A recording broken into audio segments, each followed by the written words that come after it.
starts right now with a breaking news alert. An horrific attack on a Michigan church. The suspect igniting a fire, then opening fire. Canlis Road at Church of Jesus Christ Latter-day Saints across a holly.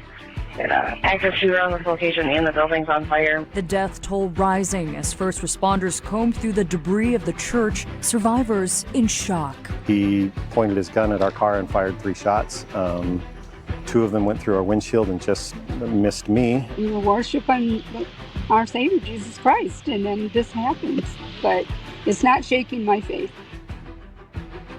We begin tonight following the deadly attack on a church in Grand Blanc Township. Welcome to 7 News Detroit at 11. I'm Carolyn Clifford. And I'm Rudolph Olsenaida. 4 people killed, another 8 shot and wounded, others potentially still unaccounted for. The scene just devastating. The Church of Jesus Christ of Latter-day Saints, a total loss tonight.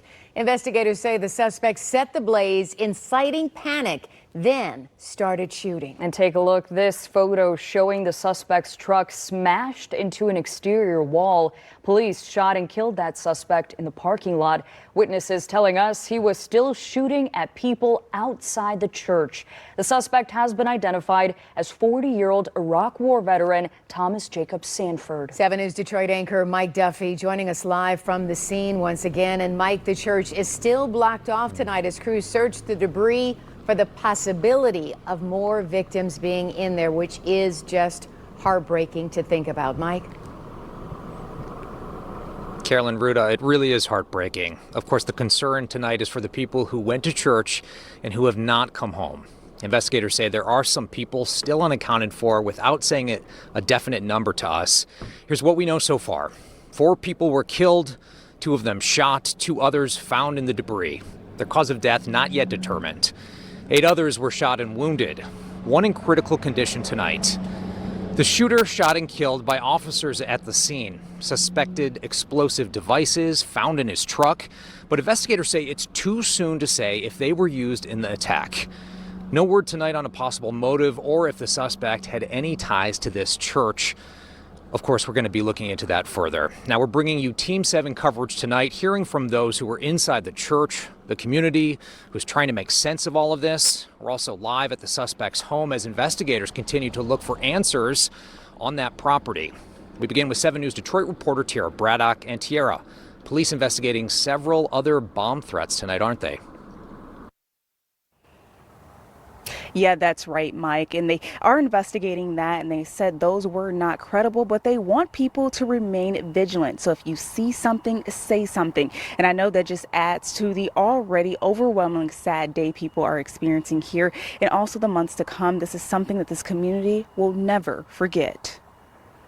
I'm sure it'll hit me later tonight, just how close I was to possibly dying. Churchgoer Paul Kirby recalling the frantic moments when his church came under attack. Once I got with my family, gave them a big hug, and it's just the fear of losing them was.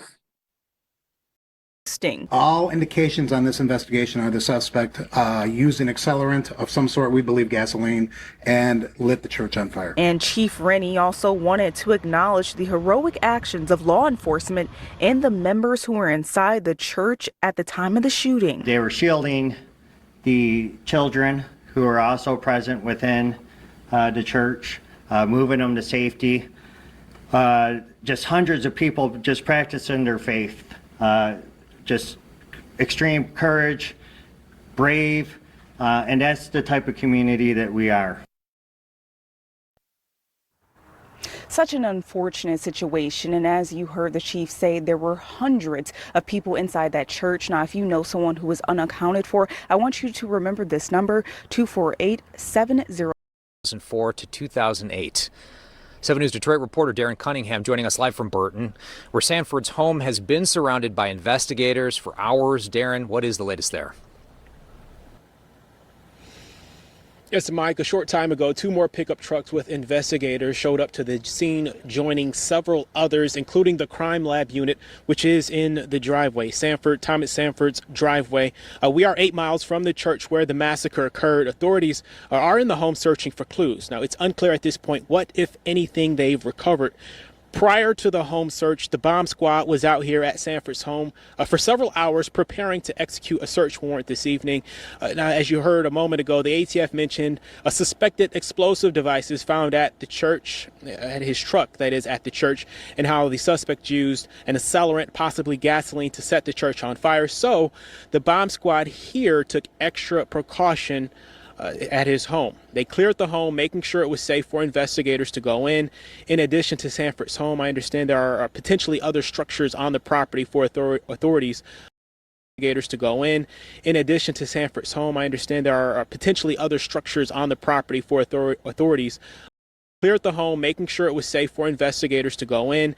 In addition to Sanford's home, I understand there are potentially other structures on the property for authorities to search.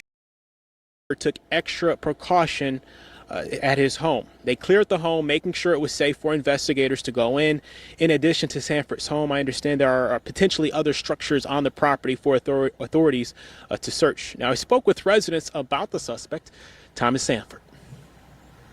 When he came over here, he was real nice, man. He's the best neighbor I ever had, I think, in a long time.